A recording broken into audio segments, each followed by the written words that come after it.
Hello everyone. Today we are going to discuss the Polity and Governance Weekly Current Affairs, and we'll be covering topics from 15th to 21st of March. Now let's see what all we have to discuss today. Number 1, Places of Worship Special Provisions Act 1991, Amendment to the Juvenile Justice Care and Protection of Children Act 2015, over 60% of OBC SC post vacant in IIMs, the Government of National Capital Territory of Delhi Amendment Bill 2021, Medical Termination of Pregnancy Amendment Bill 2021, Poshan Abhiyan recently launched in Budget 2021, Amicus Curiae, Amendment to the Mines and Minerals Act 1957. Now let's move on to our first topic, Places of Worship Special Provision Act 1991. Recently what has happened that Supreme Court has asked Center to respond to the plea challenging the Places of Worship Special Provision Act 1991. इसमें क्या है, कुछ लोगों ने challenge किया है इस act को सुप्रीम कोर्ट में, और सुप्रीम कोर्ट ने सेंटर से कहा है कि you have to respond to this petition filed in supreme court. तो ये हम देखते हैं ये एक्ट क्या है, किस लिए लाया गया था और किस बेसिस पे इसको चैलेंज किया गया है. सबसे पहले हम इसका बैकग्राउंड देख लेते हैं. ये प्ली में क्या चैलेंज किया गया, कौन से प्रोविजंस इस एक्ट के चैलेंज किए गए हैं. Basically section 234 that not only offend the right to pray, practice and propagate religion under Article 25 of Indian Constitution, that is fundamental right. The right to manage, maintain and administer the places of worship, pilgrimage, Article 26. Right to conserve culture, Article 20. But are also contrary to the state duty to protect their historic places, Article 49. This comes under DPSP. And preserve religious cultural heritage, Article 51A, fundamental duty. तो ये इन basis पे कि हमारे इस act के होने की वजह से हमारे कुछ फंडामेंटल राइट्स और लोगों को परेशानी हो रही है अपनी जगहों पे वर्शिप करने के लिए, अपने से ऑल्सो कि हमारे जो आर्कियोलॉजिकल प्लेसेस है, पुराने जो हिस्टोरिकल मॉन्यूमेंट्स है वो प्रोटेक्ट नहीं हो पा रहे हैं, स्टेट अपनी ड्यूटी फुलफिल नहीं कर पा रहा है, and we are not able to protect our religious culture heritage. तो ये सारे इश्यूज के बेसिस पे इस एक्ट को लाया गया है. बेसिकली इशू क्या है, हम बैकग्राउंड में जाके देखते हैं. ये एक्ट आया कब और क्यों लाया गया. जब 1991 में राम जन्मभूमि का इशू उठा था, बिकॉज बाबरी मस्जिद डेमोलिश हो गई थी, उस टाइम पे नरसिम्हा राव गवर्नमेंट ने ये एक्ट लाया गया था और उन्होंने ये बोला गया था कि हमारे इंडिया में जितने भी प्लेसेस ऑफ वर्शिप बने हैं, चाहे whether it belongs to particular denomination, be it Muslim, Christian और हिंदू, तो इन प्लेसेस जो भी इनका स्टेटस है 1947 तक, वो अगर कोई भी जगह है, ये एक मॉस्क है तो ये मॉस्क ही रहेगी, और ये एक जगह एक टेम्पल है, ये टेम्पल ही रहेगा. बेशक इससे पहले ये हिस्टोरिक जब कि इसको डेमोलिश करके कि इसकी मॉस्क की जगह टेम्पल हुआ करता था और उसको डेमोलिश कर दिया गया बाय मुगल्स और एनी अदर कम्युनिटी, एंड फिर इसकी जगह मॉस्क बनाई गई. आज फिर हम ये राइट दे रहे हैं कि हमें इसको वापस से रिवाइव करना है, टेम्पल लाना है. तो ये ऐसा नहीं होगा. 1947 तक जो स्टेटस है वो ही रहेगा, ठीक है, और उसके बाद इसमें चेंज नहीं आएगा. ये मॉस्क थी तो मॉस्क रहेगा. ये बेसिकली ये एक्ट इसलिए लाया गया था, क्यों, जिससे कि हमारी कंट्री में जैसे राम जन्मभूमि जैसे बाबरी मस्जिद का डेमोलिशन हुआ था, इस टाइप के इश्यूज उठे हैं, ये ना उठे बार बार और हमारी कंट्री की स्टेबिलिटी खराब ना हो, स्टेबिलिटी और सेक्युलरिज्म मेंटेन रहे. बट इस एक्ट में राम जन्मभूमि को हम कहेंगे कि अभी 2018 में तो ये इतने सालों तक ये इशू चलता रहा है. क्यों, बट क्योंकि इस एक्ट में इस राम जन अयोध्या वाले टेरिटरी को एक्सेप्शन दिया गया था, राम जन्मभूमि टेम्पल को. ओके, तो हम आप देख लेते हैं आगे कि ये और किस किस बेसिस पे चैलेंज किया गया है. तो इसकी कट ऑफ डेट जो है 1947, जिसके बारे में हमने डिस्कस किया, तो जो पिटिशनर है उन्होंने कहा है कि ये डेट बहुत आर्बिट्ररी है, इरेशनल है और रेट्रोस्पेक्टिव है, because it prohibits Hindu, Jains, Buddhists and Sikhs from approaching the court to reclaim their places of worship which were invaded and encroached upon before independence. ठीक है, तो कुछ लोगों ने उनके प्लेसेस ऑफ वर्शिप को एनक्रोच कर दिया था, तो ये वापस से अपना बैक डेट में जाना चाहते हैं कि 47 ये जो डेट है, ये कट ऑफ डेट इरेशनल है कि हमारे प्लेसेस ऑफ वर्शिप तो बहुत पहले से थे, आज हम उन्हें रिक्लेम करना चाहते हैं अपने वर्शिप के राइट्स को। तो इसीलिए ये एक्ट जो है उस चीज को हैम्पर कर रहा है, तो इसीलिए ये एक्ट को बोला चैलेंज किया जा रहा है कि इस एक्ट को हटा दीजिए, ठीक है। ऑल्सो जो 47 ये भी बोला गया है कि ये जो 47 ईयर ही क्यों लिया गया है, पहले का क्यों नहीं, क्योंकि हम तब इंडिपेंडेंस हुए थे, तो मतलब एक कॉलोनियल पावर का एक कंसिडरेशन फाइनल है इसमें, एक स्टेटस को हमने मेंटेन किया कि हाँ 47 के बाद से ऐसा होगा, क्यों और कोई डेट नहीं डिसाइड करी गई है, तो ये डेट को भी चैलेंज किया गया है। It was also opposed when it was introduced because center has no power to legislate on pilgrimage on burial grounds which comes under state list। उस समय जब ये एक्ट आया था नरसिम्हा राव गवर्नमेंट से, क्योंकि 1991 में, तब भी इसको चैलेंज किया गया था, बट क्योंकि अप्रूवल था सेंटर और स्टेट गवर्नमेंट में, बिकॉज स्टेट काफ़ी स्टेट में कांग्रेस पावर में थी, तो इसीलिए ये पास हो गया था एक्ट, ठीक है। तो हम देख लेते हैं इस एक्ट के बारे में, हमने जैसे कि अभी पहले भी देखा, it was passed in 1991 by PV Narasimha Rao led Congress government and aims to provide for the maintenance of religious character of any place of worship। It aims to prohibit the conversion of any place of worship or to curb the communal tension, कि अगर हम ऐसे issues हमारी country में उठते रहेंगे तो हमारा डेवलपमेंट हैम्पर होगा, तो ऐसे इश्यूज ना उठे। अब ये राम जन्मभूमि उठ गया है 1991 में, तो इसके बाद और ना उठे, इसलिए ये एक्ट लाया गया था। इसके major provisions, that is section 3 and 4, it declared that religious character of a place of worship shall continue to be the same as it was on 15 August 1947 and that no person shall convert any place of worship of any religious denomination into one of the different denomination or a section। अगर 1947 में ये मंदिर था तो ये मंदिर ही रहेगा,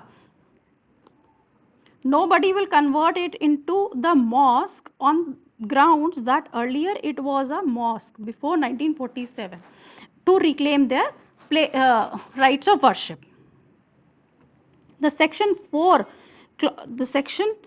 clause 2 says that all suits, appeal or other proceeding regarding converting the character of place that were pending on 15 August 47 will stand abated when the act commences and no further proceeding will be filed.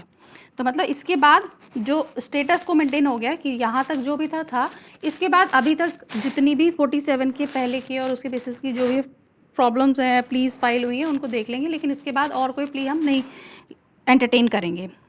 However, legal proceeding can be initiated with respect to conversion of religious character of any place after commencement of the act if the change of status took place after the cut off date। लेकिन अगर किसी चीज को बाद में convert किया गया है 15 अगस्त 47 के बाद, तो उस केस में जबरदस्ती अगर कन्वर्ट किया तो उस केस में लीगल प्रोसीडिंग हो सकती हैं, इस एक्ट में लिखा गया है। But there are certain exemptions given under this act. Number 1, Ram Janmabhoomi Babri मस्जिद। तो इस जो एग्जेम्पशन दी गई है सेक्शन 5 में, ये बोला गया है कि ये इस पे नहीं अप्लाई होगा, राम जन्मभूमि बाबरी मस्जिद पे ये एक्ट नहीं अप्लाई होगा। Nothing contained in this act shall apply to the Ram Janmabhoomi situated in Ayodhya and to any suit, appeal और अदर प्रोसीडिंग रिलेटेड। तो मतलब इसको एग्जेम्पशन मिल गई है। And any place of worship that is ancient and historical monument or archaeological site covered under Ancient Monuments and Archaeological Site Remains Act 1958 will also not be covered under this act। क्यों? क्योंकि कोई भी archaeological site है उसमें हमें continuously remains मिलते रहते हैं, हम न्यू डिस्कवरीज होती रहती हैं। तो आज एक डिस्कवरी हुई है कि ये पर्टिकुलर डेनोमिनेशन रिलीजियस डेनोमिनेशन से बिलोंग करता है, D1। कल को होता है कि यहाँ पे रियून्स मिले गए हैं D2 डेनोमिनेशन के भी। Then both sides of both the communities will claim that it belongs to them, but इसमें आर्कियोलॉजिकल जितनी भी साइट्स हैं उन पे ये रिलीजियस कम्युनिटीज क्लेम नहीं कर सकती हैं। तो इसका मतलब हमारी आर्कियोलॉजिकल साइट्स इस एक्ट के अंदर की इससे एग्जेम्प्ट होती हैं। Also any dispute that has been settled by parties or conversion of any place that took place by acquiescence before the commencement of this act will also not be entertained under the provisions of this act। so इससे पहले जितने भी disputes हो चुके हैं, सब हो चुके हैं, हम इस एक्ट के अंदर वापस से इसको नहीं लाएंगे। A suit that has been finally disposed of will also not be covered under this act. ठीक है. देन हम ये देखेंगे कि ऐसे जो हमारे पास जगहें हैं जहाँ पे दो कम्युनिटीज क्लेम करती हैं, ऐसे खाली राम जन्मभूमि नहीं है, और भी इश्यूज हैं.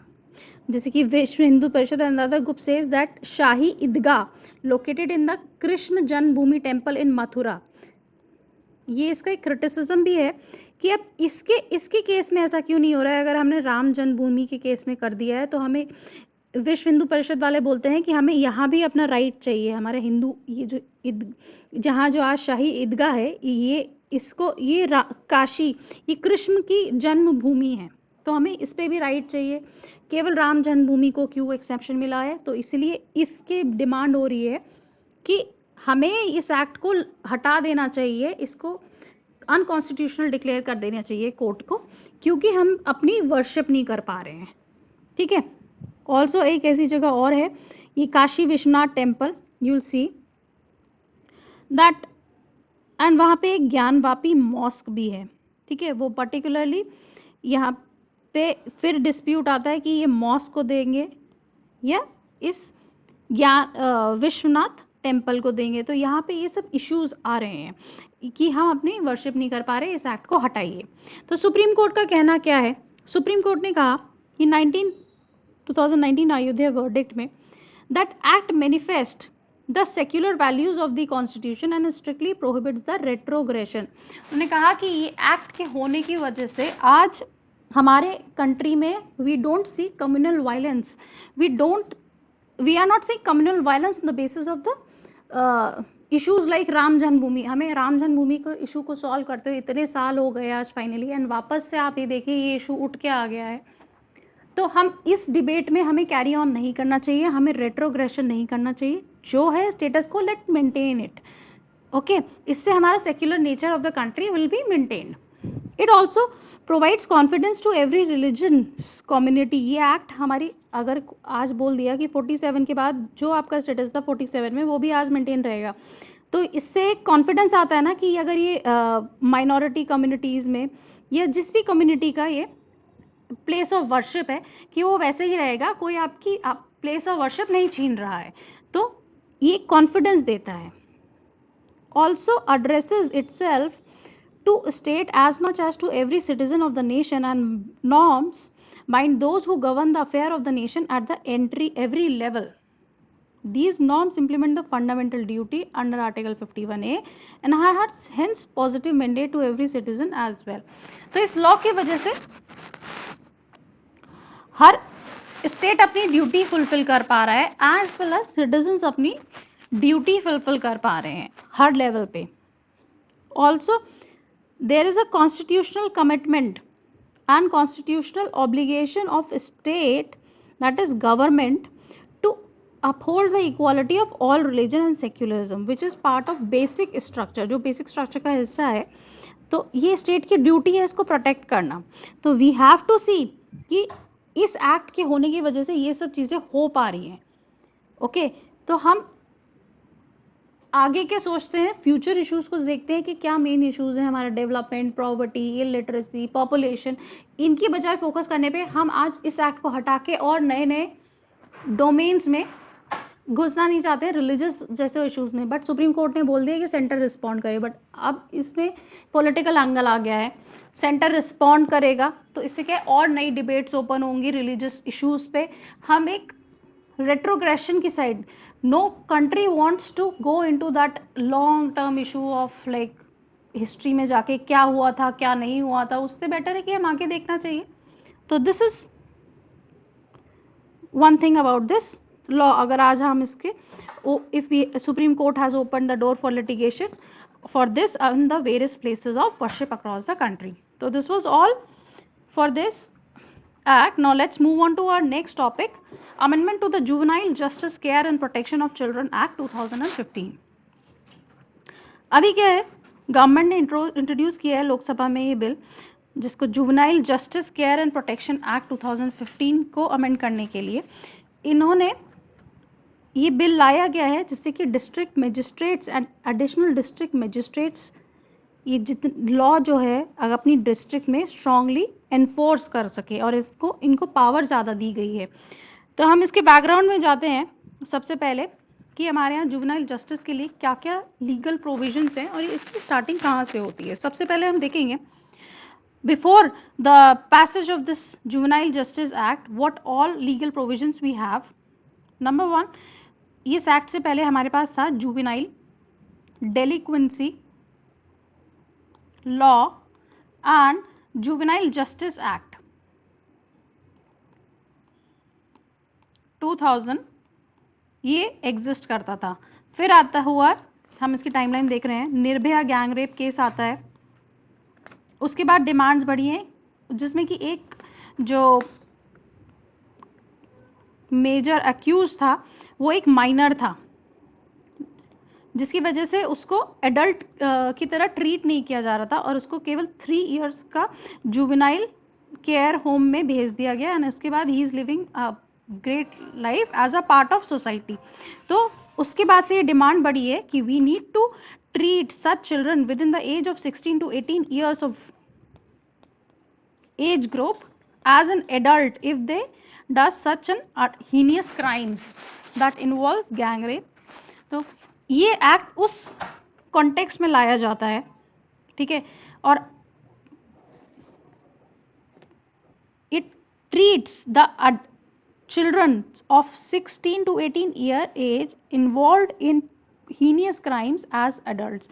पर अब इसमें क्या देखा गया है, एक NCPCR की रिपोर्ट आती है that says, ये तो हमारा एक्ट का कंटेक्स्ट हो गया, बट अभी एक NCPCR की रिपोर्ट आती है that is National Commission for Protection of Child Right 2018-19। उन्होंने नोट किया that out of 7,000 child care institutions in the country, not a single institution is found to be 100% perfect।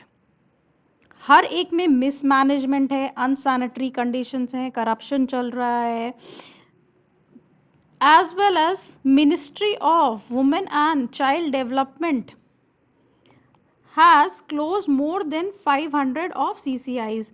तो इससे हमें क्या पता चलता है, जो हमारी कंट्री की सिचुएशन है चाइल्ड केयर की, और जितने भी चाइल्ड केयर इंस्टीट्यूशंस या होम्स और इस जगहों पे बच्चे जाते हैं तो इनकी केयर अच्छे से नहीं होती, मैनेजमेंट नहीं हो पाता है। तो इसी वजह से इनकी केयर ऐसी CWCs को अथॉरिटी देने के लिए डिस्ट्रिक्ट मजिस्ट्रेट्स की इस नए अमेंडमेंट में पावर बढ़ाई जा रही हैं।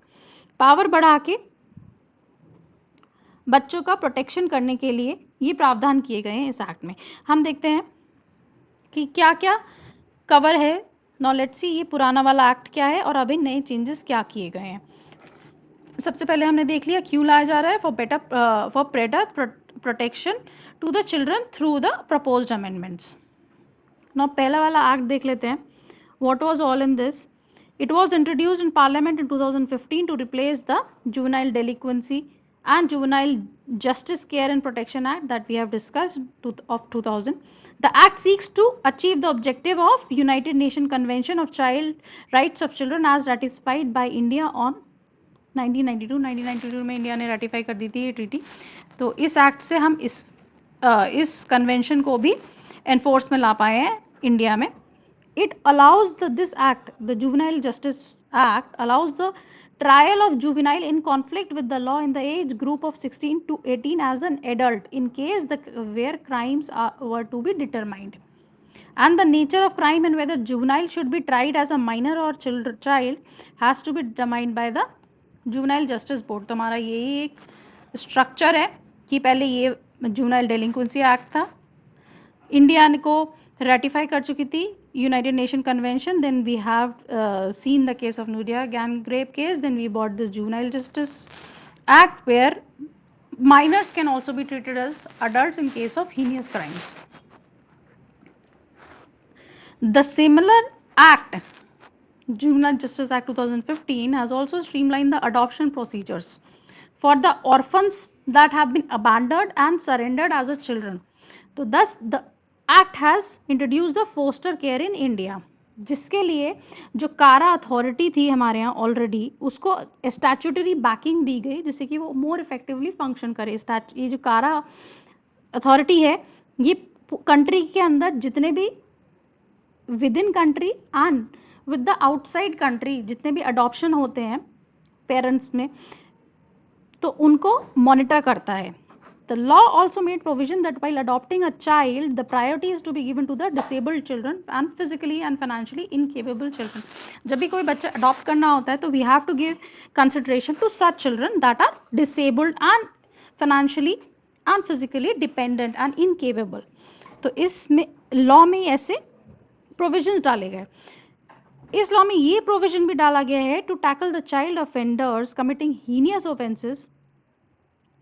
उसके लिए प्रोविजंस आए हैं. जुवेनाइल जस्टिस बोर्ड को पावर दी गई है कि वो हीनियस क्राइम्स के जो ऑफेंडर्स हैं ऐसे चिल्ड्रंस को चिल्ड्रन कोर्ट में भेज सकते हैं.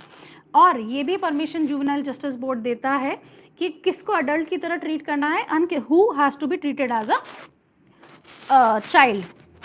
नाउ लेट्स सी अब क्या अमेंडमेंट आए गए हैं. अब व्हाट गवर्नमेंट हैज डन, अभी क्या हो रहा था, हीनियस क्राइम और नॉर्मल क्राइम में जो बच्चा है, जो अथॉरिटी है डिसाइड नहीं कर पाई कि इसको हम हीनियस क्राइम में डालें या नहीं डालें, या उसको नॉर्मल क्राइम में फिर भी उसको अडल्ट की तरह ट्रीट करा जा रहा था कई जगहों पे. तो एक ये पॉइंट आया that inclusion of serious crimes apart from heinous crimes.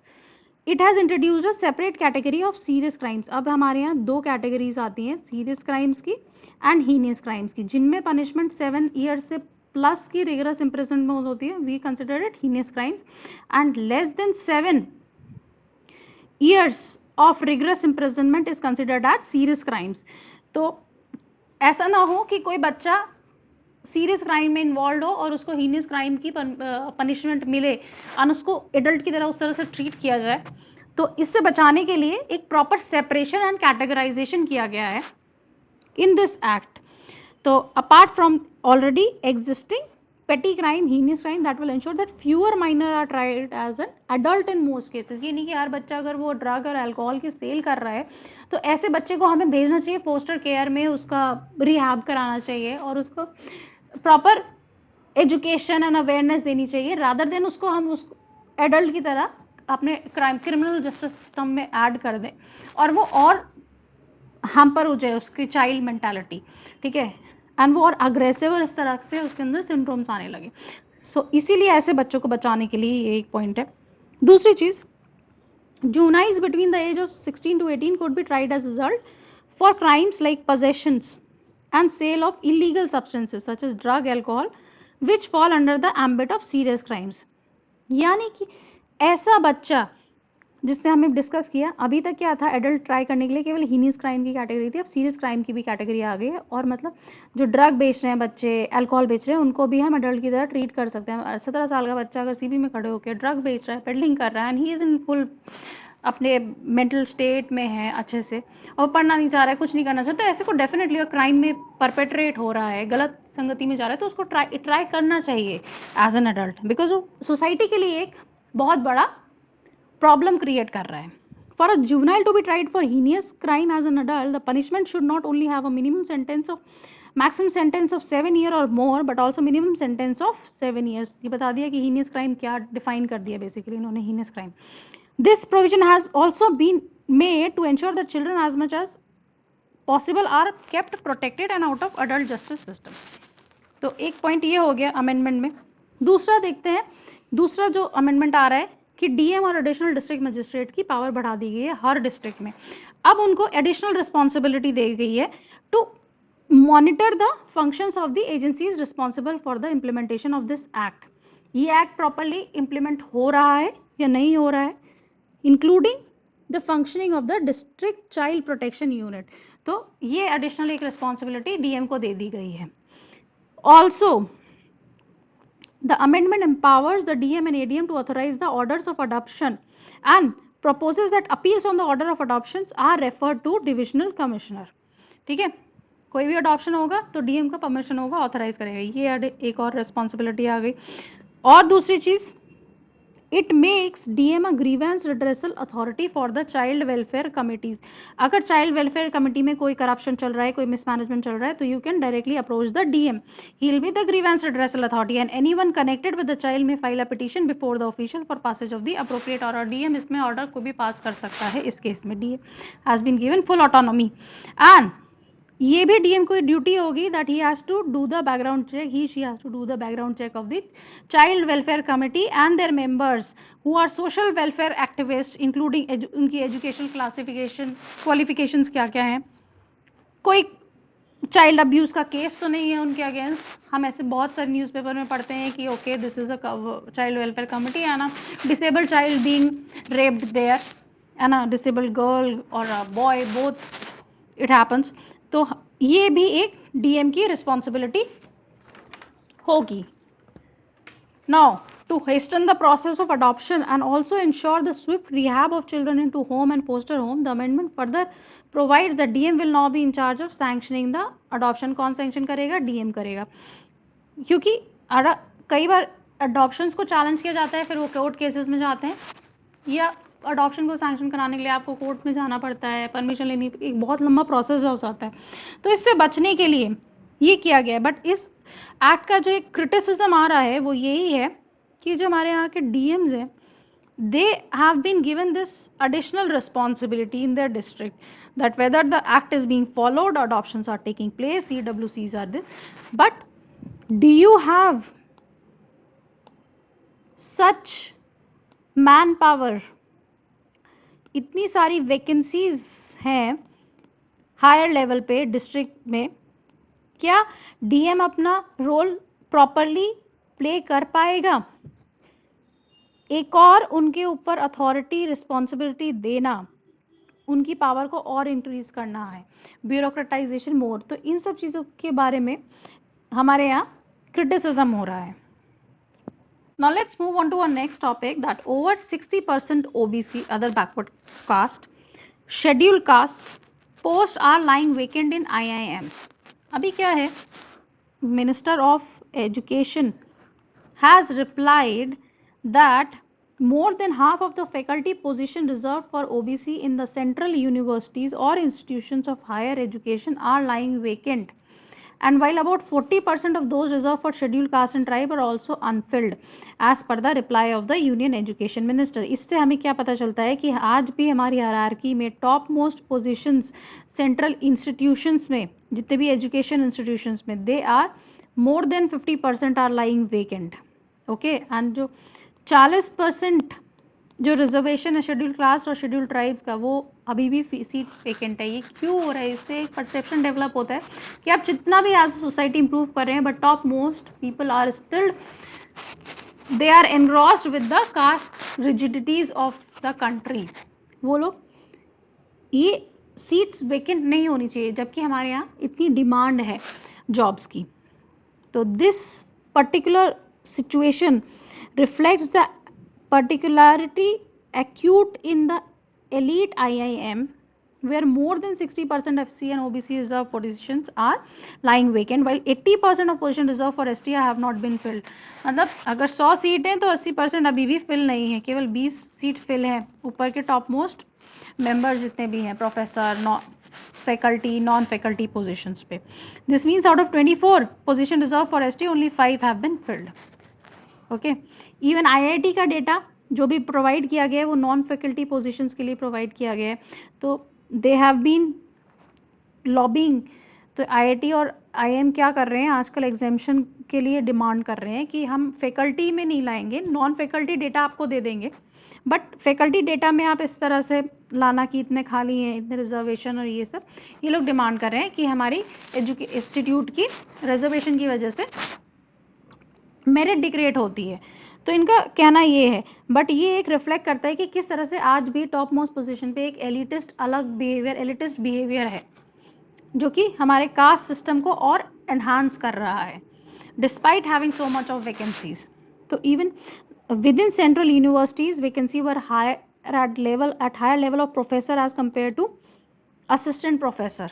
तो मतलब जितना ऊपर आप हायरार्की में जाते जाएंगे और ज़्यादा वैकेंसी रिजर्व पोजीशन वाली वैकेंट सीट्स पड़ी होती हैं। Even you can see in civil services, less than 1% of the topmost positions have gone to the reserved category. तो मतलब वो प्रमोशन होके भी टॉप मोस्ट पे जाते जाते केवल टॉप एक्लियंस में all are caste. There is a huge caste bias in the topmost position as being quoted by various experts. Education Minister has also falsely claimed that implementation of OBC reservation at all the after enactment of the Central Educational Institutions Reservation in the Teacher Cadre Act. तो उन्होंने ये भी बोला है कि इस false statement दिए कि आप ओबीसी वाला रिजर्वेशन हर लेवल पे पूरा है, बट ऐसा नहीं है, आज भी सीट्स वेकेंट है. ये देखेंगे आप 42 सेंट्रल यूनिवर्सिटीज़ हैं, इसमें 39%, 42%, 52 ओबीसी सीट्स खाली हैं. Sanskrit central university, IGNOU, IITs में, आईएम, आईआईएस सब में सीट्स खाली, इतने वैकेंसी है टोटल.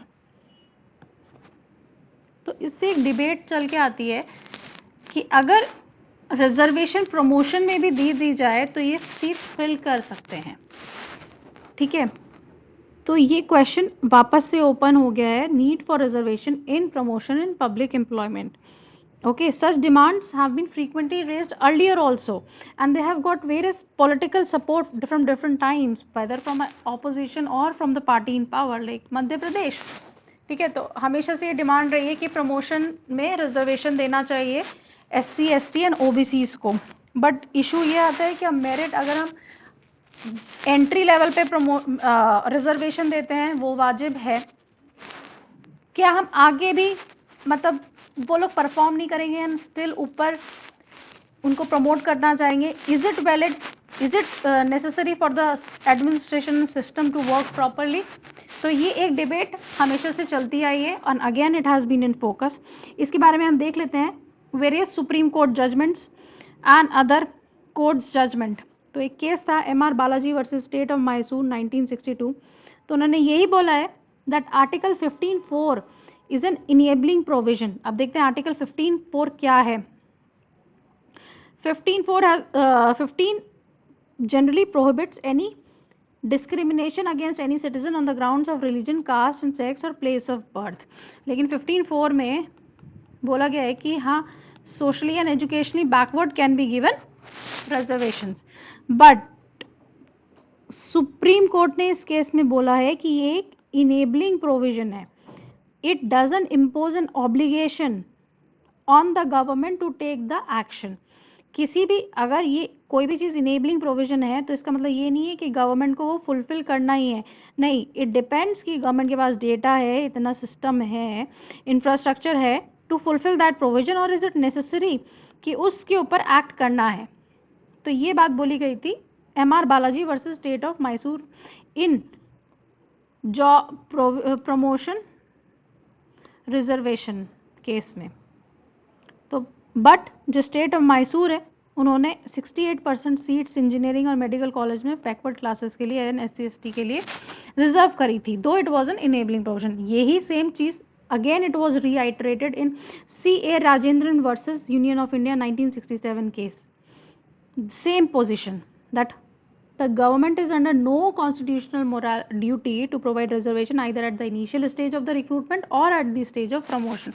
इसमें ये भी बोल दिया है कि आप इनिशियल स्टेज में भी गवर्नमेंट को देना नेसेसरी नहीं है रिक्रूटमेंट के ऐसा कोई रिजर्वेशन. तो 16(4) देख लेते हैं. इसने फिर वापस से बोला इस केस में कि 16(4) is just an enabling provision giving discretionary power to the government to make reservation. वो particular state government and central government के ऊपर डिपेंड करता है कि वो ये पावर देना चाहते हैं नहीं देना चाहते हैं. इंदिरा साहनी केस में 1992 and M Nagarajan versus union of India case 2016 supreme court ने यही स्टैंड रखा.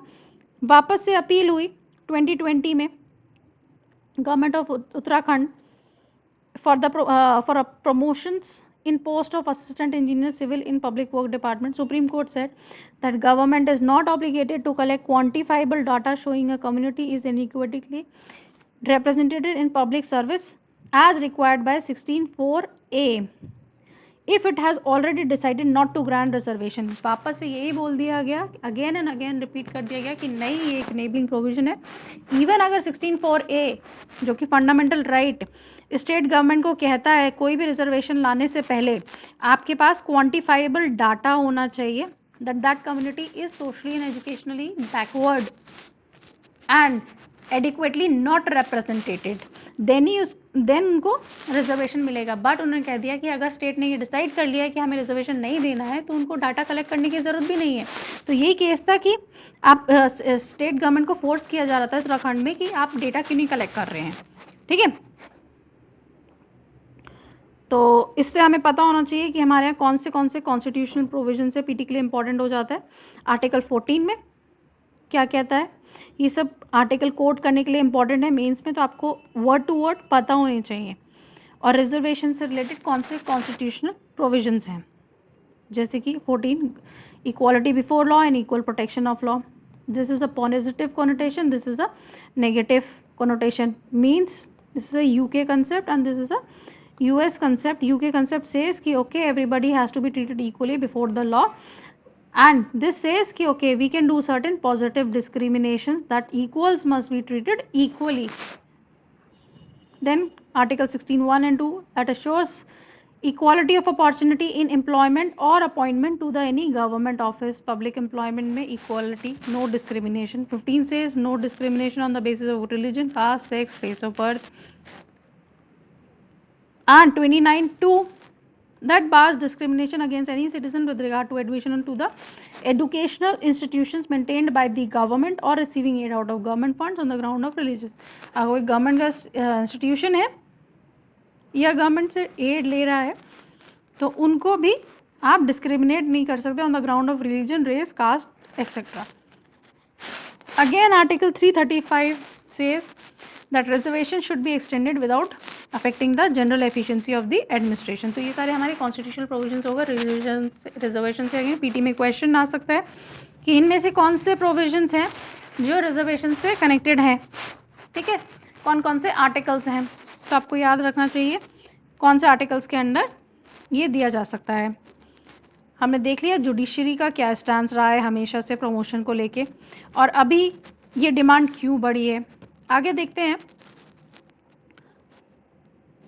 why requirement of promotion, reservation in promotion, because there is a skewed representation at the top level. Despite the fact that at entry level reservation norms ensures fair representation, there seems to be a bias against the reserved category candidates among the senior bureaucrats and the office holder. आज भी आप senior bureaucrats के अंदर एक mentality देखेंगे at top level पे, whether be it in central government और state government, we see there is a very less than 1% of people from the reserved category at the topmost level, because उनको cabinet level पे कितने भी cabinet secretary में से आप ये देखिएगा कि कौन SC ST OBC को रिप्रेजेंट कर रहा है, you'll see it will be less than 1% or 2%. Then that's why there is a need of this policy of reservation and promotion. Also the caste sensitive policies. The higher officials are sometimes averse to the need of backward caste and sometimes don't adequately acknowledge the discrimination faced by them. Every day, a person belonging to SC, ST or OBC caste has been facing the social discrimination. Okay, you cannot drink from this similar type of glasses as we are drinking. You cannot sit with us. तो ये type के जो discrimination face कर रहा है, तो ऐसी policies भी होनी चाहिए ना। ऐसी पॉलिसीज नहीं है, इसलिए इतनी वैकेंसीज हैं और इस तरह का डिस्क्रिमिनेशन हो रहा है। दूसरी चीज social barriers, there are multiple pocket that demean the backward caste due to centuries of their neglect. उनकी प्रॉब्लम्स अलग हैं, you can not see them from your own angle. जो आपके लिए एक नॉर्मल सी चीज होगी उनके लिए एक डेलिक्वेसी होगी, एक बहुत ही हायर लेवल चीज होगी। बट इसके अगेंस्ट क्रिटिसिज्म यही है कि it is against the principle of merit. ये इसकी क्रिटिसिज्म है। जब भी लिखो नीड में you can write 3 points: skewed representation, caste sensitive policy, prevalence of the social barriers. On criticism you can write the merit and efficiency is a prime concern of any organization. rather than seeing the caste, the performance report must be the basis of promotion.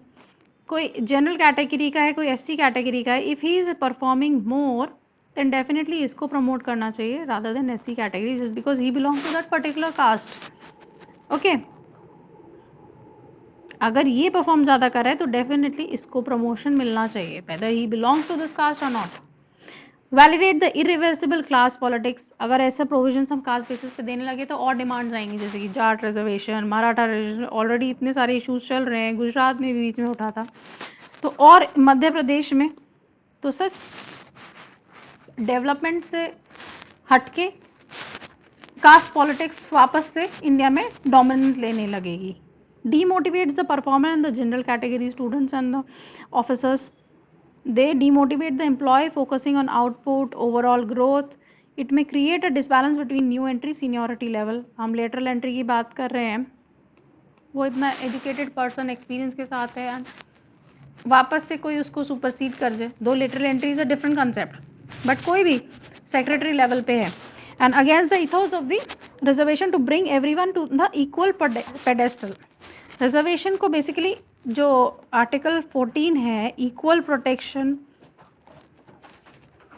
Of laws, that calls for the affirmative action by the states that everyone should be equally placed to lead a life of to lead a dignified life. हमने entry level पे उनको यहाँ से यहाँ कर दिया है, फिर वापस से why we are placing them और we are again creating a discrimination. Now why we are giving them a more higher pedestal when we have bring in the. तो रिजर्वेशन का कंसेप्ट यही था कि इक्वल अपॉर्चुनिटी सबको देना. एक बार मिल गई, बार बार थोड़ी ना आपको इक्वल अपॉर्चुनिटी देंगे if you don't work.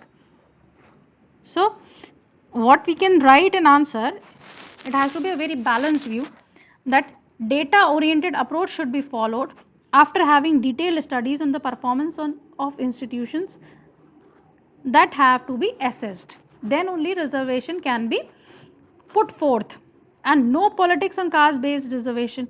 A separate independent committee may be created by the ECI or any other neutral political advisors. That such type of politics, if we are giving reservation, shall not be entertained during the polls.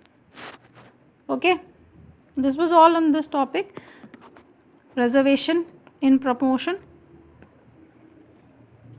Now let's move on to our next topic, the Government of National Capital Territory of Delhi Amendment Bill. Recently, Ministry of Home Affairs has introduced the Government of National Capital Territory of Delhi Amendment Bill 2021 in Lok Sabha, which gives discretionary powers to the Lieutenant Governor of Delhi. तो इसके bill के बारे में हमें पढ़ने से पहले हम डिटेल में जान लेते हैं कि ये इशू का क्या बैकग्राउंड है. हम देखेंगे ये इशू आज का नहीं है, ये बहुत पहले से इशू चलता आ रहा है. Delhi government and centre and LG के बीच में पावर टसल. हम देखते हैं बैकग्राउंड में 1998 से लेके 2030 तक कांग्रेस पावर में थी दिल्ली में, ठीक है. देन इन 2013 आप गवर्नमेंट फॉर्म हुई विद सपोर्ट ऑफ कांग्रेस, जो कि 50 डेज के अराउंड चली थी गवर्नमेंट. देन इन 2014 में वापस दिल्ली में इलेक्शन होते हैं एंड देन आप government won the majority seat and again in 2020 अभी आप गवर्नमेंट को वापस मेजॉरिटी सीट्स मिली हैं. क्या होता है कि जब 2014 में आप गवर्नमेंट बनी थी, then they have taken a decision कि जितने भी सेंट्रल गवर्नमेंट एम्प्लॉयज हैं या कोई भी ऑफिसर्स है, तो दिल्ली गवर्नमेंट की एंटी करप्शन ब्यूरो को लेके हमेशा फाइट चली है. तो उसमें दिल्ली गवर्नमेंट ने क्या किया कि एसीबी को पावर दे दी कि वो सेंट्रल गवर्नमेंट के जितने भी एम्प्लॉयज हैं या सीनियर पॉलिटिकल लीडर्स हैं जो भी करप्शन केसेस में इन्वॉल्व हैं, एसीबी उनकी इन्वेस्टिगेशन कर सकती है. बट उसके बाद 2015 में later on ministry of home affairs ने एक नोटिफिकेशन जारी किया जिसमें बताया गया कि एलजी की पावर्स हैं, दैट एंटी करप्शन, एलजी के पास पावर दे दी गई कि एंटी करप्शन ब्यूरो को रोक सकता है कि वो सेंट्रल गवर्नमेंट एम्प्लॉयज पे अप्लाई नहीं करेंगे. जो इसके जो पुलिस ऑफिशियल्स हैं वो सेंट्रल गवर्नमेंट एम्प्लॉयज को नहीं इन्वेस्टिगेट करेंगे. फिर लेटर ऑन ये जाता है, ये टसल बढ़ती रहती है और ये केस जाता है दिल्ली हाई कोर्ट में, उन्होंने भी इसको एक्सेप्ट कर लिया। फिर ये सुप्रीम कोर्ट में केस जाता है वापस से, और सुप्रीम कोर्ट ने 2018 में बोल दिया कि ठीक है, एसीबी को हम ये पावर नहीं है। 2019 में ये बात बोली गई सुप्रीम कोर्ट ने कि ACB can not take the central government employ. तो इससे क्या हुआ कि किसके फेवर में चला गया, ये सेंटर के फेवर में डिसीजन गया।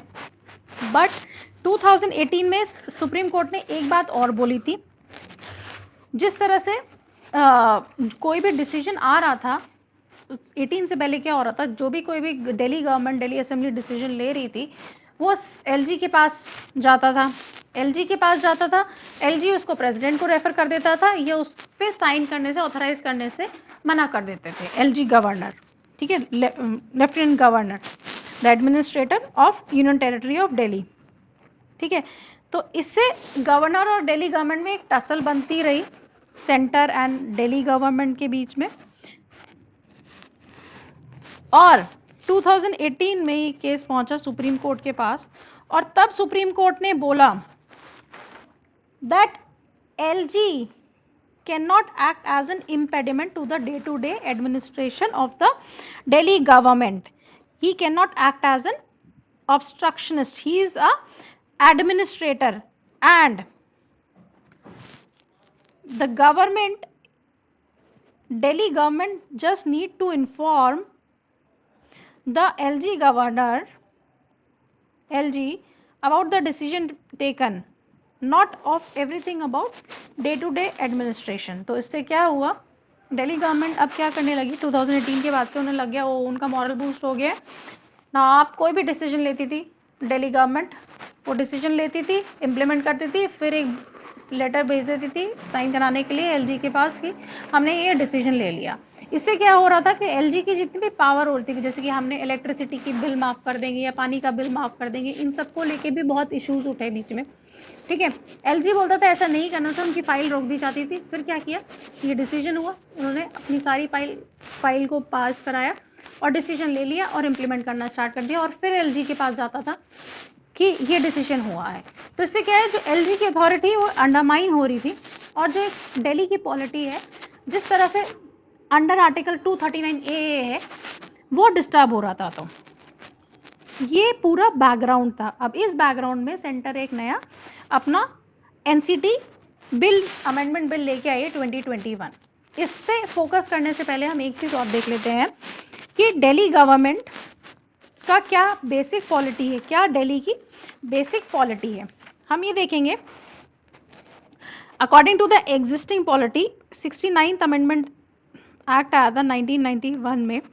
क्योंकि दिल्ली की पॉपुलेशन हमेशा से ज़्यादा रही है, तो वो एक पर्टिकुलर डिफरेंट काइंड ऑफ, और दिल्ली कैपिटल भी है, तो एक डिफरेंट काइंड ऑफ इसको स्टेटस दिया गया, जिसमें कि दिल्ली को नेशनल कैपिटल टेरिटरी बोल दिया गया है, यूनियन टेरिटरी ऑफ दिल्ली को।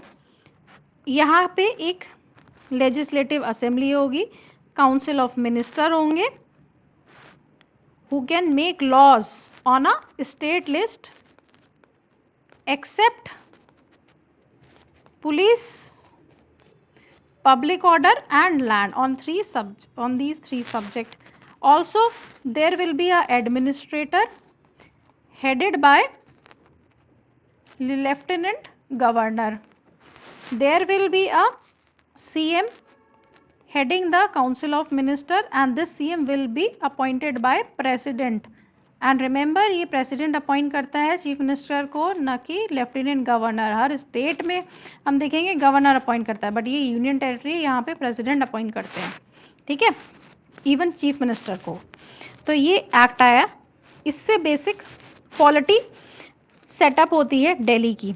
इस एक्ट के हिसाब से Delhi is a union territory with a legislature and came into existence in 1991 under article 239A, और यही हमेशा से एक बोन ऑफ कंटेंशन रहा है। ये 69th अमेंडमेंट एक्ट से आता है। 239A कहता है that there shall be council of minister that will aid and advise the LG in matters where legislative assembly of Delhi has the power to make laws, in matters में जो कि state list में आते हैं। इनके अलावा जो भी कोई मैटर होगा LG can have his own discretion, exercise his own discretion. तो मतलब इस 2009 AA से LG के पास दो टाइप की पावर हुई, स्टेट जिसमें उसको एक्ट करना है काउंसिल ऑफ मिनिस्टर की एडवाइस से, और दूसरा जो वो डिस्क्रिमिनेटरी पावर्स दी गई है, डिस्क्रिशनरी पावर्स दी गई है, नॉट डिस्क्रिमिनेटरी, डिस्क्रिशनरी पावर्स, ठीक है, जिसमें land police and public order भी आता है, ठीक है। नाउ सी की अमेंडमेंट से क्या किया गया है। इस अमेंडमेंट से 1991 के बेसिकली 4 सेक्शन को अमेंड किया गया है, 21, 24, 33, 44। तो इस सेक्शन 21 में क्या कहा गया है, इस अमेंडमेंट से बोला गया है that the government word mentioned in this act which is in context of legislation to be passed by the Legislative Assembly of Delhi shall mean that LG of NCT consistent with the status of Delhi as a union territory to address the ambiguity in the interpretation of the legislative provisions। तो इससे ये कह दिया है जहां भी government word use होगा उसका मतलब ये है कि LG of national capital territory of Delhi, okay, that is, जिसका मतलब ये है कि दिल्ली एक यूनियन टेरिटरी है। तो उसके जो लेजिस्लेटिव पावर में जितनी भी एम्बिग्यूटीज आ रही थी तो वो गवर्नमेंट को एक LG से डिनोट किया जाएगा, ठीक है।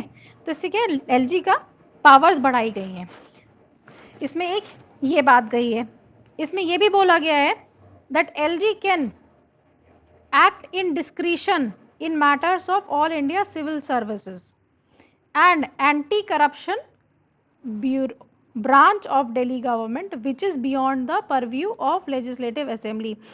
इस एक्ट में अमेंडमेंट बिल में बोल दिया गया है कि ऑल इंडिया सर्विसेज और एंटी करप्शन ब्रांच के केस में लेजिस्लेटिव असेंबली के पास पावर नहीं है और इसमें LG के पास डिस्क्रिशन है और इसकी पावर, इस डिस्क्रिशन पे no question can be entertained, can be raised against। Also it has been said that legislature proposal of LG shall be, any legislative provisions of the Delhi government shall be placed before LG within 14 days। तो कोई भी legislation provision आएगा 14 days के अंदर LG के पास जाना चाहिए, okay. इसमें यह भी बोला गया है that LG has a power to refer any matter to the center or president।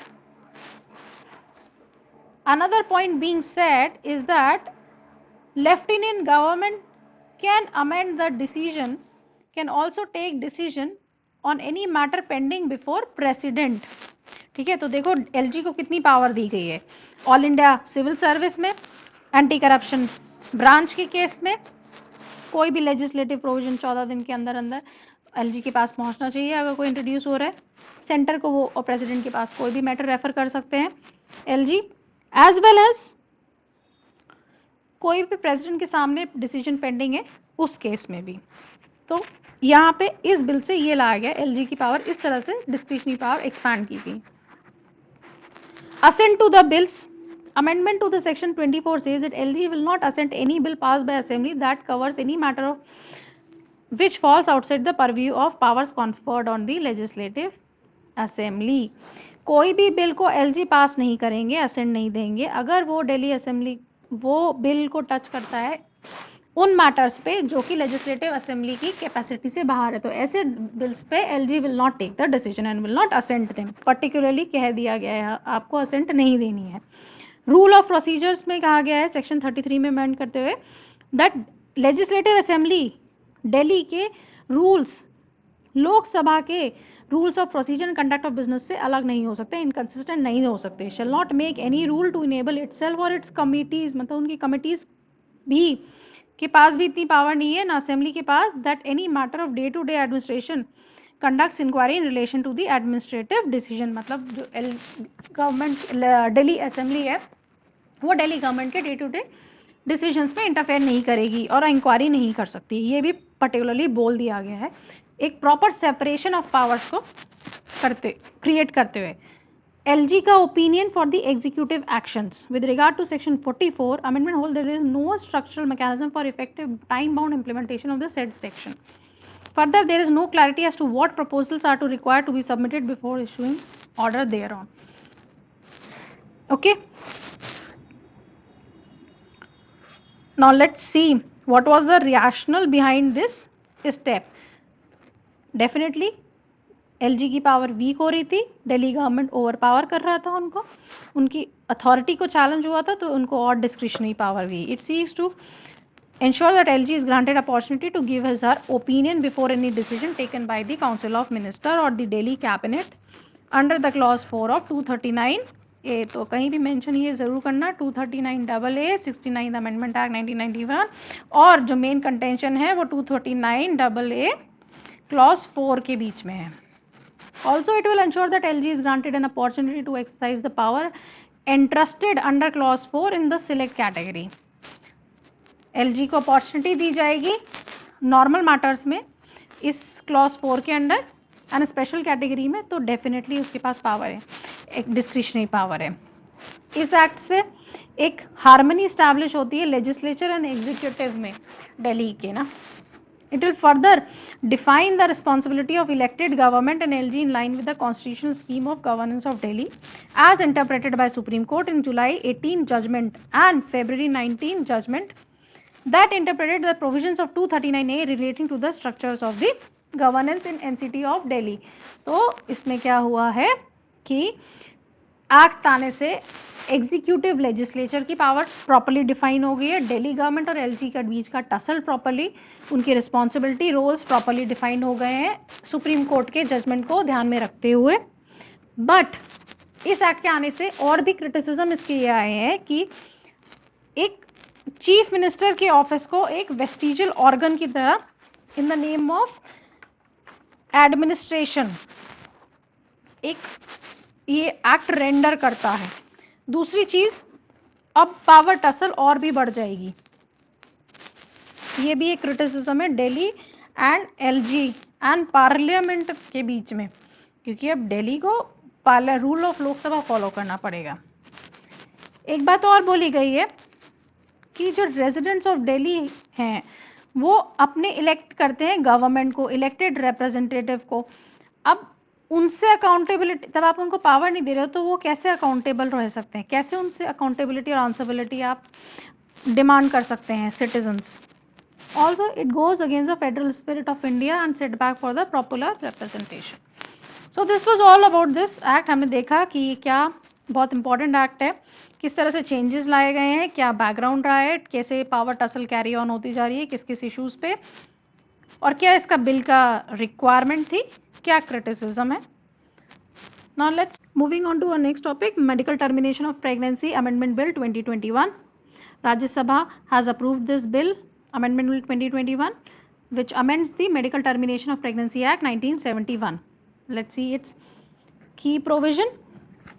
Okay, इस बिल में कहा गया है the time limit for abortion will be raised from gestation limit from पहले 20 to 24. पहले क्या था कि आप केवल 20 वीक्स तक अबॉर्शन करा सकते थे, अब 24 वीक्स कर दी गई है. इसे जानने से पहले हम एक चीज़ और देख लेते हैं. 1971 के एक्ट आया, उससे पहले जितनी भी अबॉर्शंस थे इंडिया में इलीगल थे. 1971 से लेके अब तक के जितने भी अबॉर्शन हो सकते हैं वो 20 वीक्स के पहले पहले हो सकते हैं. इसके ये जो अबॉर्शन की डिबेट थी ये कहाँ से स्टार्ट होती है, ये बेसिकली यूएस में स्टार्ट होती है. सुप्रीम कोर्ट एक फेमस केस है रो वर्सेस वर्डे केस, वहाँ पे एक कॉन्सेप्ट डिफाइन किया वाइबिलिटी. वाइबिलिटी क्या होता है? Viability is a ability of the fetus to potentially live out of the child, to potentially live out of mother's womb, albeit the artificial support given. कोई भी अगर एबनॉर्मलिटी है तो वो कितने दिन तक वो बेबी बाहर रह सकता है मदर के वूम से, उसकी कितनी वाइबिलिटी है. ठीक है, इस बेसिस पे हम वाइबिलिटी डिफाइन कर सकते हैं. यूजुअली 20 to 24 और 28 वीक्स होती है, तो उसी बीच में हमारा ये टाइम फिक्स होता है अबॉर्शन का. इसी तरह से सब अबॉर्शन करते हैं.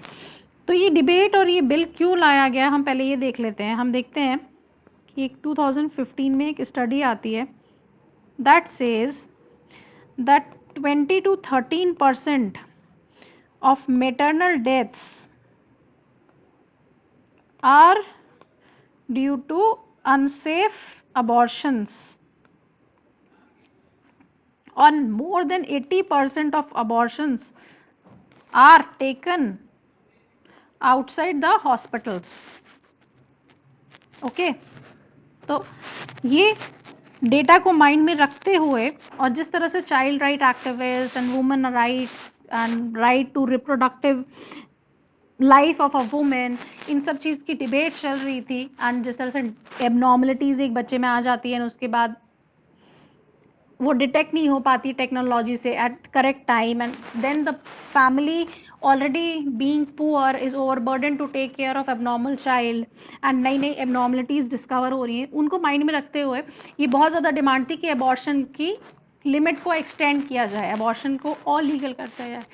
इवन रेप सर्वाइवर्स जितने भी होते हैं, अनमैरिड वुमेन कई बार due to failure of conception contraception इन रीजंस की वजह से कभी भी 20 से 24 वीक्स का जेस्टेशन लिमिट है उसको बढ़ाई जाए कि हमें अबॉर्शन के लिए और मोर टाइम मिले.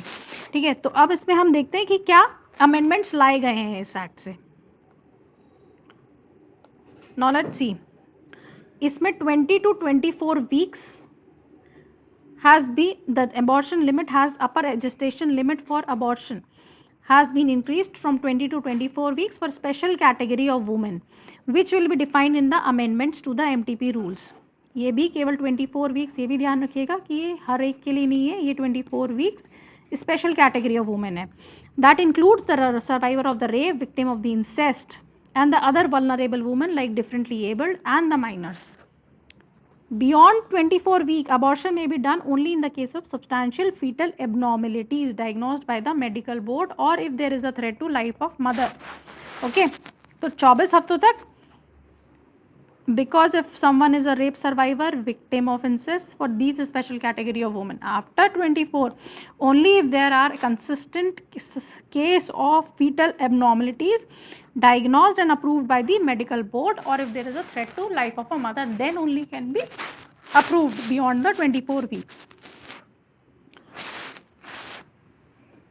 Also, there has been put up a provision that in case of failure of contraceptives can be the ground on the basis of which abortion can be done up to 20 weeks. 20 weeks तक अगर contraceptive failure होता है, then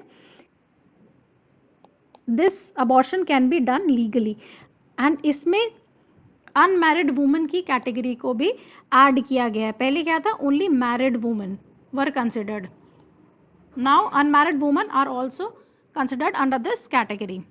The medical boards, all state and the union territory government will constitute a medical board. Her state में, union territory में एक medical board होगा that will decide if a pregnancy may be terminated after 24 weeks due to substantial abnormalities. And each board will have a gynecologist, pediatrician, radiologist, sonologist, other members notified by the state government. तो हर state में एक medical board होगा. Failure of contraceptive provision and the privacy, the name and the other particular of the woman whose pregnancy has been terminated shall not be revealed. नाम को reveal नहीं किया जाएगा except to the person authorized in any law for the time being in the force. Okay, तो हमने देखा क्या क्या की प्रोविजन थे. enhanced time limit for the abortion 24 weeks कर दी गई है.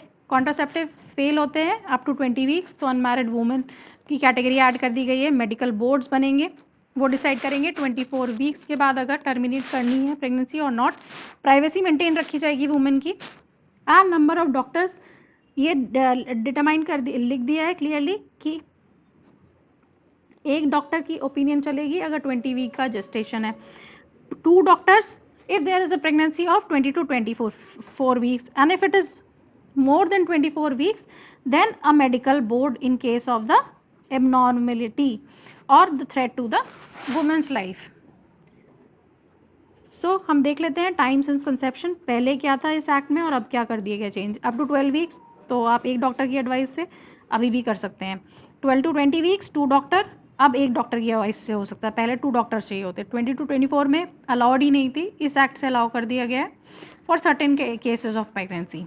24 वीक्स इसमें अलाउ नहीं थी, अब मेडिकल बोर्ड की प्रेजेंस में केस कर हम इसको कर सकते हैं। Any time one doctor if immediately necessary to save the women's life, किसी भी टाइम अगर वुमेन की लाइफ बचानी है तो ये सब प्रोविजंस हैं।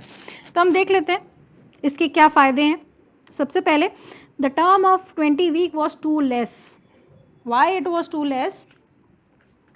20 वीक्स में sometimes the technology doesn't offer us to find out the various chromosomal deformities and abnormalities. 1971 में जब ये एक्ट आया था, that at that time it was not known that there is a concept of chromosomal abnormalities, लेकिन अब ये पता है एंड ये डिटेक्ट करना 20 वीक्स के अंदर अंदर डिफिकल्ट हो जाता है। दूसरी चीज, a woman has a reproductive rights over her body and they have the right to protect their dignity by saving them from the various question asked by the society, and it also empower, इससे फायदा क्या है, unmarried couples to undergo the abortion in case of the accidental pregnancy. Now the next benefit is you have a right to choose a dignified life in case the fetus has severe deformity and the family is not capable of supporting that life, then how can you bring that person into the society, into the life? तो ऐसे cases में ऐसा if the baby is having certain amount of deformity तो उसको हम नहीं लाना चाहते, क्योंकि वो एक लाइफ है और लाइफ भी आके एक सिग्निफाइड लाइफ जीना चाहेगी, तो हम उसकी लाइफ को हम पर नहीं कर सकते। दूसरी चीज, कोई रेप विक्टिम है, कोई वल्नरेबल विक्टिम है, तो उसका प्राइवेसी क्लॉज आ गया है, तो एक बहुत बड़ी बात है। कल को एक विमेन, एक स्मॉल चाइल्ड है and she has been raped and she is conceived, तो no family would want the name of that girl to be open in the society. तो ये एक बहुत इंपॉर्टेंट प्रोविजन है। अब क्या है, 80% तो से ज़्यादा अबॉर्शंस तो बाहर होते थे, इससे डेथ्स बहुत होती थी, सेप्टिसीमिया हो जाता था, वूंड्स नहीं रिकवर हो पाते थे, नॉलेज नहीं होती थी, वीकनेस, न्यूट्रिशन, तो ये सब नहीं होंगे। लीगल क्वैक्स लोग करते थे ये सब अबॉर्शंस, तो अब ऐसा कुछ नहीं होगा, ठीक है। ऑल्सो इन यूके ये अब दूसरी कंट्रीज में भी अलाउ कर दिया गया है, यूके में कभी भी अबॉर्शन करा सकते हैं, साउथ अफ्रीका में भी सिमिलर रूल्स हैं। और अगर हम अलाउ कर देंगे इसका जेस्टेशन पीरियड, तो डेफिनेटली जो इतने केसेस जाते हैं हाई कोर्ट्स में अबॉर्शन की परमिशन लेने के लिए, तो वो कम हो जाएंगे, तो जुडिशियल पेंडेंसी कम होगी। बट इसका क्रिटिसिज्म एथिकल ग्राउंड्स पे ज़्यादा है, रिलीजियस ग्राउंड्स पे ज़्यादा है। कुछ कंट्रीज हैं, 26 कंट्रीज, जो अलाउ नहीं करती एंड वो केवल रिलीजियस ग्राउंड्स पे इसको अलाउ नहीं करती हैं। दूसरा चीज़, एक राइट टू लाइफ होता है, fetus to have a right to life, so it may be unethical to terminate the pregnancy, okay? And what are the categories of women who can terminate? तो उसमें बहुत सारी ऐसी कैटेगरीज हैं जिसको अभी सेंट्रल गवर्नमेंट नोटिफाई करेगी और अभी वो इस एक्ट के दायरे में भी नहीं आती हैं, ठीक है। मेडिकल बोर्ड के लिए कोई टाइम फ्रेम स्पेसिफाई नहीं किया गया है कि उसको इतने टाइम में डिसीजन लेना है। और टर्मिनेट प्रेगनेंसी जैसा इशू एक बहुत टाइम सेंसिटिव मैटर होता है, तो इसमें कोई भी डिले और फर्दर कॉम्प्लिकेशंस और लाइफ थ्रेटन कर सकता है प्रेग्नेंट वुमन की। और ये भी इसमें अनक्लियर है कि ट्रांसजेंडर पर्सन कवर होंगे कि नहीं होंगे। कई बार ट्रांसजेंडर्स भी प्रेग्नेंट हो जाते हैं after receiving the hormone therapy from being male to female. तो ऐसी केसेस में क्या डिसीजन होगा, टर्मिनेट कर सकते हैं प्रेगनेंसी या नहीं कर सकते, it is not clear. Also, there is the unavailability of qualified medical professional to terminate the pregnancy. As per the All India Rural Health Statistic, that indicate there is a shortage of 75% of the qualified doctors. तो एक बहुत बड़ा issue है, अगर हम abortion को legal कर देंगे तो कहाँ से डॉक्टर्स लाएंगे? डॉक्टर आना भी बहुत बड़ा, क्वालिफाइड प्रोफेशनल्स होना भी एक लिमिट है for access of women to the safe abortion, okay. Only 53% of the abortions are performed by the registered medical doctor and balance are conducted by nurse, कर देंगे auxiliary nerve, दाई, ऐसे लोग कर देते हैं। तो वे हेड में ये लिख सकते हैं, yes it is a very progressive legislation and must be broadened to encompass the transgender category. Along with that, we have to increase the number of doctors by training the midwife and the Ayush practitioners, seeing that there will be more number of abortions that will be done legally, and the time frame for the medical board shall be specified. And there are other countries that have also done it. So seeing the reproductive rights of a woman, then we shall allow it. Moving on to our next topic, Poshan 2.0. Recently, budget 2021 has announced Poshan 2.0. Now what is this Poshan Abhiyan? Let's see. 2018 का ये एक programme है जो कि launch किया गया था ministry of women and child development, that aims to improve nutritional outcome, and it targets nutritional outcome of children, pregnant women and lactating mothers. and इसका टारगेट था 2022 तक. it has to reduce wasting by 2% per year. It has to reduce anemia by 3% per year by 2022 and has to reduce stunting for 0 to 6 years of age from 38.4% to 25% by 2022. Obviously ये targets achieve नहीं हुए हैं. अभी इस पोषण अभियान को वापस से रीलॉन्च किया गया है after merging the supplementary nutrition programme and Poshan Abhiyaan of earlier. ठीक है, जिससे कि और इसको एक स्ट्रेंथ मिले. ठीक है, nutritional content, delivery, outreach and outcome को एक बहुत फोकस एंड इंटीग्रेटेड मैनर में इसको रीलॉन्च किया गया है. यहाँ पे district collectors they will be as an head of national health mission will be the fulcrum of the program. और ये जो पोषण 2.0 है पीटी के हिसाब से हम याद रख सकते हैं कि it is a part of an umbrella scheme covering integrated child development. एक आंगनवाड़ी सर्विसेज, पोषण अभियान .1, स्कीम फॉर एडोलेसेंट गर्ल्स सबला जो चल रही है, एंड नेशनल क्रेच स्कीम, इन सबको कवर करेगा. ठीक है, दूसरी चीज एक न्यू ट्रैकर, पोषण ट्रैकर भी लॉन्च किया गया है. That will replace the old ICDS CAS common application service to supply side को स्ट्रीमलाइन करने के लिए. Ayush ministry will be part of this reinvented Poshan and there will be audit by FSSAI food security. ये एक statutory body है, 2006 में act से बनी थी. मिनिस्ट्री ऑफ फूड के अंडर ये आती है. तो ये भी आपको पता होना चाहिए. इसके ऊपर क्वेश्चन आ चुका है पीटी का, तो हमने देख लिया पोषण अभियान अभी क्यों लॉन्च हुआ है और किस तरह से रिवैम्प होकर लॉन्च हुआ है. अब हम देखते हैं एमिकस क्यूरी. एमिकस क्यूरी क्यों हमें पता होना चाहिए, क्या कंसेप्ट है? क्योंकि अभी recently solicitor general Tushar Goyal ने सुप्रीम कोर्ट से अपील करी है कि that they should frame a guidelines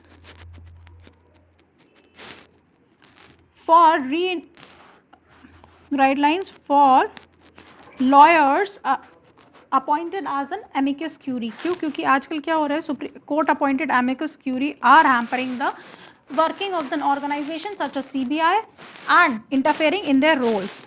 तो एमिकस क्यूरी क्या होता है? एमिकस क्यूरी का मतलब है, लैटिन मीनिंग वर्ड है, meaning the friend of a court, the one who assist the court by furnishing information और advice regarding the question of law और फैक्ट. एमिकस क्यूरी एक ऐसा पर्सन होता है जिसके पास सारे फैक्ट होते हैं, केस के सब कुछ होता है, वो इंफॉर्मेशन प्रोवाइड कर सकता है कोर्ट के लिए, बट वो उस लॉ सूट्स की पार्टी नहीं होता है. He is not a party to the law suit and has a different opinion from the intervener who has a direct interest in the outcome. He has no direct interest in the outcome of the lawsuit and therefore permitted to participate as a party of a court, but is not a party of court who has having a benefit interest in the outcome of the lawsuit. तो वो participate नहीं करता normally, but court leave देगी, court अगर allow करती है तो ऐसे लोग participate करते हैं in the general और public interest, general importance. This was all about कि हमें एमिकस क्यूरी के बारे में पता होना चाहिए. और next topic is amendment to the mines and mineral act 1957, अभी गवर्नमेंट ने mines and mineral act, mines and mineral development and regulation amendment bill Lok Sabha में पास हुआ है, that amends mines and mineral development and regulation act 1957। Okay, अब हम देखते हैं इससे क्या क्या चेंजेस आए हैं, क्या इसके क्रिटिसिज्म है। सबसे पहले देखते हैं what are the changes brought under the amendment. The removal of restriction of end use mineral, इसका मतलब क्या है, now the central government is empowered to reserve any mine other than coal, lignite and atomic to be leased through an auction for particular end use such as iron ore for the steel plants, such mines are known as captive mines. इसका मतलब क्या है, अब centre के पास power आ चुकी है कि वो कोई भी माइन है, सपोज ये कोल माइन है, अदर देन कोल सॉरी, जैसे आयरन ओर माइन है, पहले क्या था कि आयरन ओर माइन केवल स्टील प्लांट के लिए यूज होगी, तो ऐसी माइन को हम कहते थे कैप्टिव माइन। बट अब कह दिया है कि नहीं, अब कोई भी माइन पर्टिकुलर किसी काम के लिए वो नहीं रहेगी, कि पर्टिकुलर एंड यूज के लिए रिजर्व नहीं होगी, no mine will be reserve for this. एक ये सबसे पहला पॉइंट है। इससे हमें एक चीज पता होनी चाहिए कि कैप्टिव माइनिंग क्या होती है, कैप्टिव माइनिंग या कैप्टिव माइंस क्या होती हैं। कैप्टिव माइनिंग होती है कि सपोज हमारे यहाँ कोयला है, ठीक है, अदानी एक पावर प्लांट है अदानी का, उसको कोयला लेना है, वो जाएगा स्टेट गवर्नमेंट के पास, या जो भी उसका ऑक्शनिंग प्रोसेस होगा उसमें ऑक्शन से कोयला माइन लीज करवा लेगा। बट उसमें पहले वाले एक्ट में ये था कि ये जो कोयला है ये केवल अदानी अपने पावर प्लांट के लिए यूज कर सकता है, इसको रीसेल नहीं कर सकता बाहर, तो यानी ये कैप्टिव माइनर्स होते हैं, तो हमें पता होना चाहिए।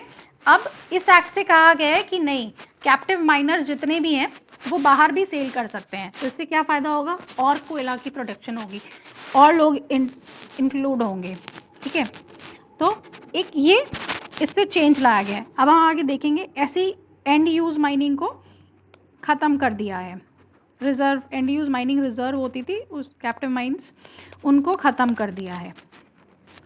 और क्या था, sale of minerals by the captive mines other than atomic mineral, atomic minerals के अलावा जितनी भी कैप्टिव माइंस होती हैं वो अपना 50% annual mineral production open market में अपनी रिक्वायरमेंट फुलफिल करने के बाद बेच सकती हैं।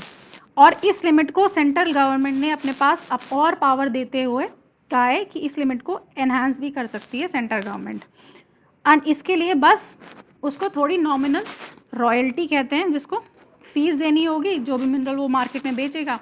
अब आधा पैसा सपोज करो 10% उसको रॉयल्टी स्टेट गवर्नमेंट को दे देनी होगी, ठीक है, बाकी पैसा अपने पास बेच के रख सकता है वो। 100 रुपये में उसने 1000 का प्रोडक्शन किया, 500 का खुद यूज किया, 500 का बच गया, अब वो बाकी रख के 10% दे के उसको मार्केट में बेच देगा, एंड तो इससे क्या होगा, धीरे धीरे प्रोडक्शन बढ़ेगा। Now moving on to our next topic, auction by government in certain cases. Okay, अभी क्या हो रहा है कि the new amendment empowered the central government to specify a time period for the completion of the auction process in consultation with the state government. State conducts auction of a mineral concession which include mining lease prospecting. अगर state government कोई auction करवा रही है और उसका delay हो रहा है या बाई चांस करप्शन हो रहा है उसमें, तो ऐसे केसेस में सेंट्रल गवर्नमेंट भी ऑक्शन करा लेगी, ये एक बोला गया है। तो सेंटर के पास पावर है कि हम खुद ऑक्शन करा लेंगे अगर वो ऑक्शन प्रोसेस कंप्लीट नहीं कर पा रही है with in the said period. Also, the mines are leased to the new person through auction upon expiry of the mining lease, and statutory clearance issued to the previous leasee are transferred to the new leasee for the period of 2 years. The new leasee is required to obtain fresh clearance within these 2 years.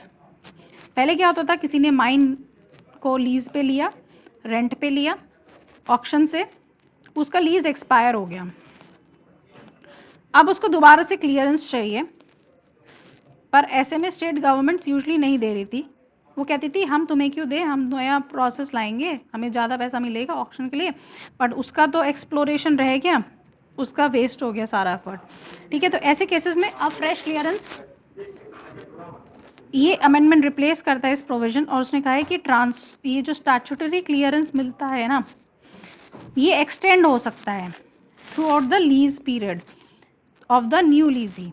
ठीक है, अब उसको वापस से 2 साल जो नया कोई लीज मिल रहा है उसको वापस से नहीं लेना पड़ेगा, नया से स्टैट्यूटरी क्लियरेंस, उस वापस से स्टेट गवर्नमेंट उसी स्टैट्यूटरी क्लियरेंस को एक्सटेंड कर सकती है।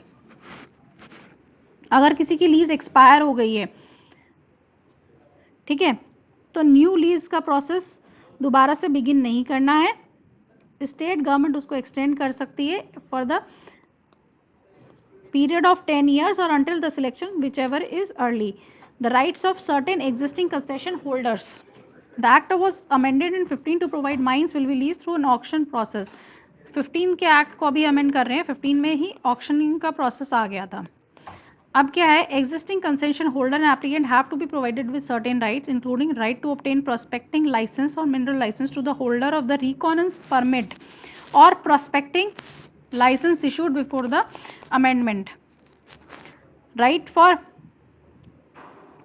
grant of mining lease where central government has given its approval or intent was issued by government before the commencement of 15 Act. The bill provides the right to obtain a prospecting license or mining lease will be lapsed on the date of commencement of the 2021 Act. Such person will be reimbursed by any expenditure towards the reconnaissance and prospecting operations.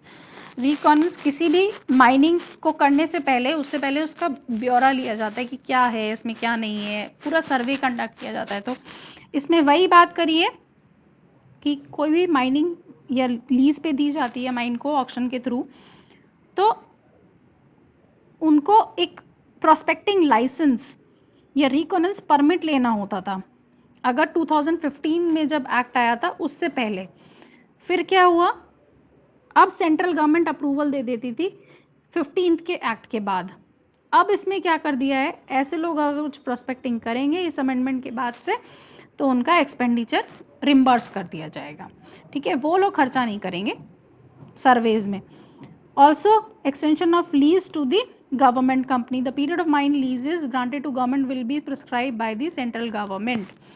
जो central government companies होती थी उनको central government अब extension देना है, उनका prescribe करेगी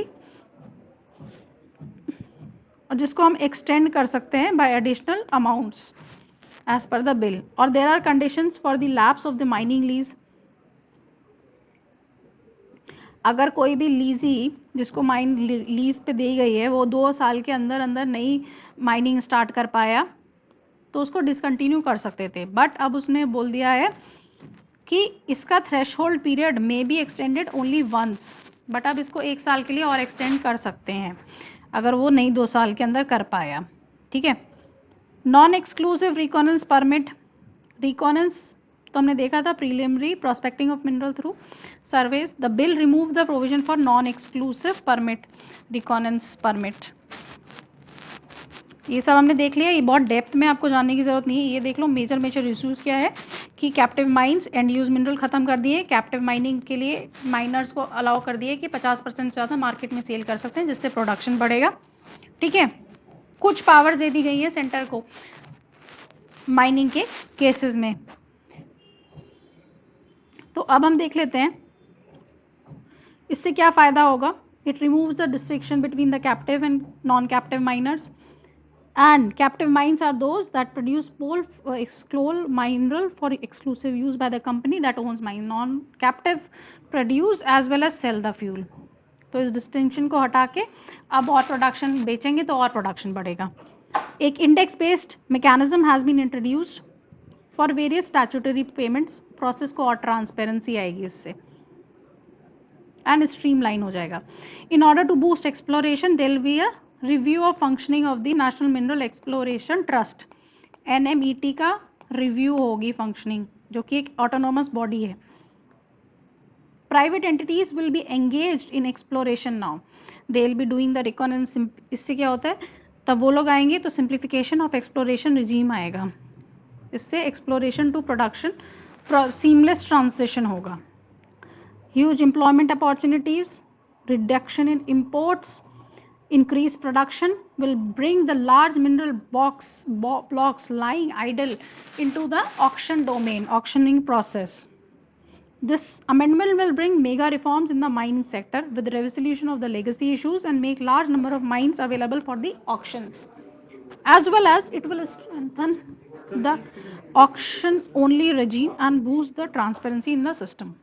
Now that was all about this act. Now what is being criticized is that bill fails to acknowledge the adverse impact on the environment. It impinges on the federal structure. How?